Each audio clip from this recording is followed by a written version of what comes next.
भारतातील campus placements आणि झपाट्याने बदलणाऱ्या जॉब मार्केटचा हा एक एकदम फास्ट आणि अचूक आढावा. सध्या आर्टिफिशियल इंटेलिजन्सची म्हणजेच एआयची वाढलेली ताकद आणि पश्चिम आशियातील तणाव यामुळे आपल्या टॉप कॉलेजेसमधील नोकर भरती कशी थंडावलीये आणि याचा तुमच्या करिअरवर कसा परिणाम होऊ शकतो हे आज आपण बघणार आहोत.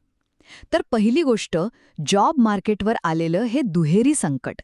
बघा, एका बाजूला एआयमुळे कोडिंगसारखी कामं आता मशीन्सच करू लागल्याने कंपन्यांना नव्या फ्रेशर्सची फारशी गरज वाटत नाहीये, आणि दुसऱ्या बाजूला पश्चिम आशियातील युद्धजन्य परिस्थितीमुळे जागतिक कंपन्यांनी त्यांचा आयटी बजेट एकदम रोखून धरलंय. म्हणजेच काय, तर नवीन प्रोजेक्ट्स तिथेच अडकलेत. हे अगदी असं आहे की एआयमुळे तुमची गाडी सुसाट धावू शकतीये, पण अचानक समोर आलेल्या या जिओपॉलिटिकल खड्ड्यांमुळे तुम्हाला जोरात ब्रेक दाबावा लागतोय. आता दुसरी गोष्ट, विद्यार्थ्यांवर होणारा थेट परिणाम आणि रद्द होणाऱ्या ऑफर्स. जरा विचार करा, तुम्ही सिनेमाचं तिकीट काढलंय आणि थिएटरात गेल्यावर कळतंय की शोच कॅन्सल झाला. काय वाटेल? असंच काहीसं सॉफ्टवेअर टेस्टिंगमधल्या ब्राउझर स्टॅक या मोठ्या कंपनीने केलंय. त्यांनी एआयमुळे प्रॉडक्टिव्हिटी वाढल्याचं सांगत चक्क 2026च्या बॅचच्या विद्यार्थ्यांच्या हाताशी आलेल्या ऑफर्स अचानक मागे घेतल्यात.